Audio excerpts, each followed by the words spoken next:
Emma, you have to take care of yourself, okay? Buti walang masamang nangyari sa baby mo. Hindi ka ba nakaramdam ng kahit anong simptomas na buntis ka? Hindi ka ba natutuwal o nahihilo man lang prior to this? Isang beses lang po. Pero kala ko po masama lang yung kanain ko. Well, anyway, I'll endorse you to an OB-GYN doctor para ma-check up ka, and then after that, you can go na. Salamat po, Doktor. Salamat po. Anak. Anak.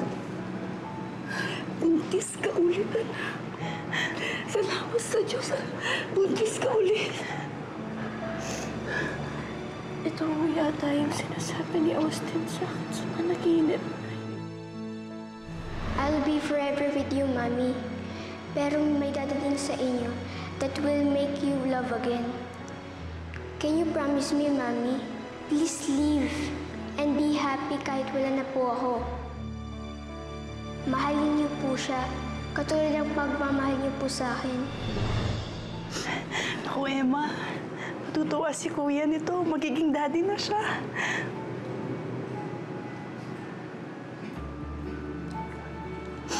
Or kahit kailan wala nangyari sa amin ni Angel.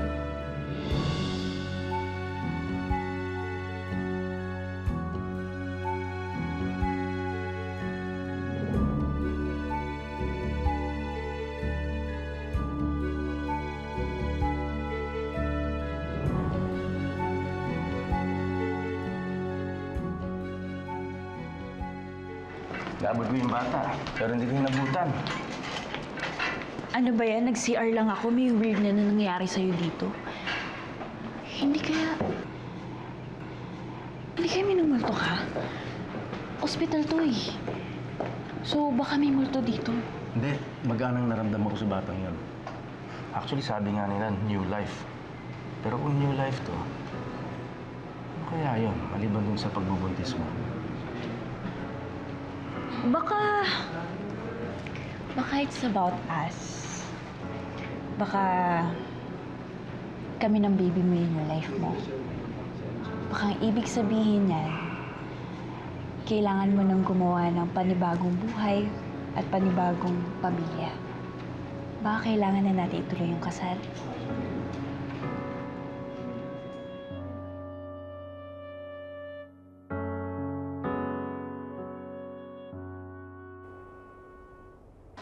Buntis si Emma? Kay Rome?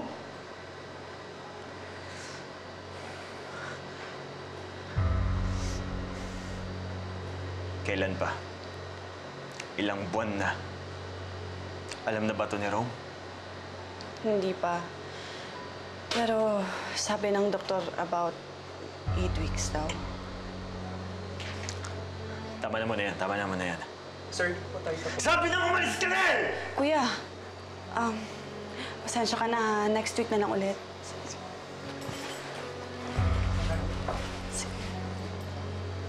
Kuya, huwag mo kasi nagawan yun.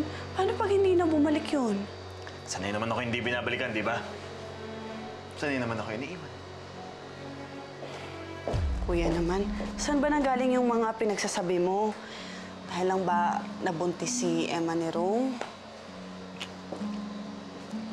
As far as I know, nagbunga yung pagbubuntis ni Emma dahil sa pagtataksil niya sa akin. Noong mga panahon kami pa. At nangyari din to sa akin dahil dun sa pagtataksil niyang yun. Kaya ngayon imbalido ako. Sorry, Kuya. Hindi ko akalain na mahalungkat pala yung hinanakit mo kay Emma dahil sa balita ko. Pero tapos naman na yun. Hindi pa tapos yun! Dahil ngayon buntis si Emma at kapag nalaman yun ni Rome, malaki na naman yung chance na magkakabalikan sila. Pero Kuya, galit sila sa isa't isa, remember? Ayaw na makita ni Emma si Rome.